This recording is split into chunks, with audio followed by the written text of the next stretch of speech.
Welcome back to What the Fact. I'm Allison Graves. And I'm Aaron Schrockman. And now it's time for our final segment. If you've been following the show, we've been kind of batting around the country, talking about some of the key Senate and state races that will help shape what 2019 looks like as we head toward the 2018 midterm election.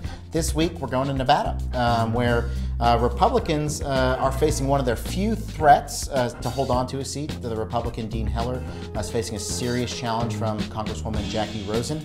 And so when you have a serious challenge in a key battleground state, you have a lot of let's just say, incendiary claims being made by both groups. We're going to take a look at one from each side. We're going to start with Rosen, who is claiming that Heller, quote, wants to cut programs like Social Security and Medicare to, quote, pay for tax cuts for the ultra wealthy. Is that true?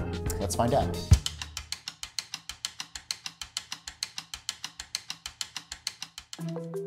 The Democrat running to unseat Republican Nevada Senator Dean Heller has something to say about his record on welfare. Jackie Rosen claimed at an event earlier this month that Heller wants to cut programs like Social Security and Medicare to pay for tax cuts to his ultra-wealthy donors. That stretches the truth, and it certainly needs some context. There are several parts to this, so stick with me.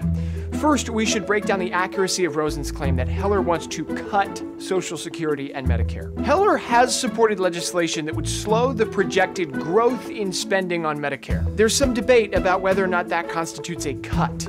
That's largely up to the spin machine. Heller also backed a budget amendment that would pressure lawmakers to scale back Medicare and Social Security spending. But Heller's campaign argues the senator has voted to protect Medicare spending and oppose changes to the program for current and near retirees. That qualifier is critical, current and near retirees. Since those programs are so widely used and so popular among those who need them, any effort to rein in spending is going to focus on the long term, gradual changes over time for younger people who are decades from retirement. Now let's revisit Rosen's statement. She also claimed a cut to Social Security and Medicare would pay for tax cuts to Heller's ultra-wealthy donors. The Tax Policy Center estimates that 45% of benefits from last year's tax cuts will go to the top 5% of taxpayers in the first year. Then it estimates 83% of benefits will go to the top 1% by 2027. Another point, Heller has a track record that suggests he favors reining in spending on welfare, but that doesn't necessarily mean he wants to cut it.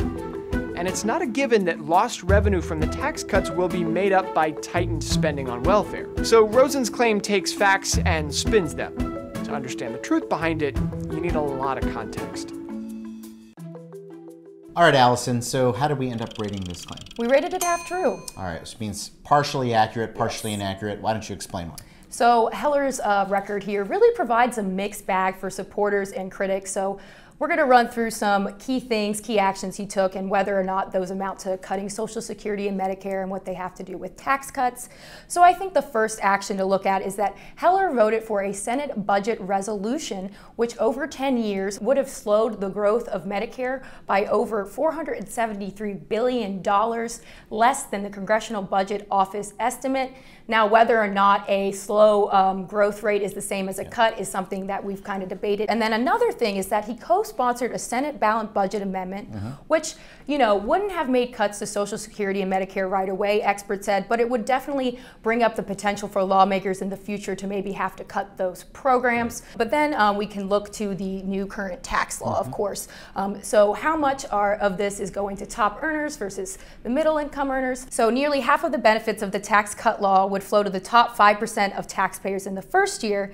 And then the final year, though, and that's 2027, that is about 83% goes to the top 1% of taxpayers. So there's quite the difference in the benefits going to the top 1% after a long term. So when you look to that, you can see more of these benefits going to the top 1%. We've talked about the tax cut law on this show before. It's kind of tricky. In the first couple of years, everyone benefits, but the kind of mechanisms that the Senate used to pass this tax cut legislation means they had to kind of sunset a lot of things in the out years, like 10 years from now. Heller has defended his record here, saying that that he opposes major cuts to Medicare or Social Security for people nearing retirement, but that is a very important kind of distinction. We don't really see anyone who's saying they want to cut benefits for Medicare or Social Security beneficiaries for anyone who's retired now, currently getting benefits, or who's to retire soon. The question really is all about kind of younger workers, people who are in the workforce now. What will Congress do to kind of make that program solvent, so for the generations going forward? All in all, I think kind of a mixed bag here. Heller is kind of having a little bit of both ways on the Medicare and Social Security cuts.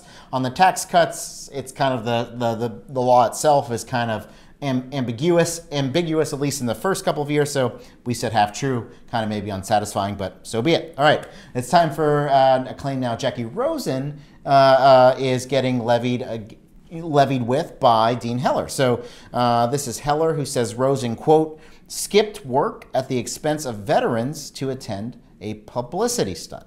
All right, so what are the facts in this case, Allison? Okay, so there's a lot to unpack here. So let's start with the bill that they were first even talking about. Yep. This bill said that any sailor who served in the Vietnam War was eligible for treatment for diseases tied to this Agent Orange. Now that passed by 382 to 0, with 45 members not voting, yep, including Rosen. That's the argument. She skipped that vote, and Dean Heller is levying the charge that she didn't care to protect veterans. But there is more to this story. So Rosen was a co-sponsor of this piece of legislation. By the end, there were 330 people who co-sponsored this bill out of the 435-member House. So really, the odds of it ever being not passing were slim to none. Because so many people supported this bill, there was an expectation, at least among Democrats, that this would be passed along by a kind of a voice vote measure, that with more than 2/3 of the House kind of in clear support of this measure, that there wouldn't be a roll call vote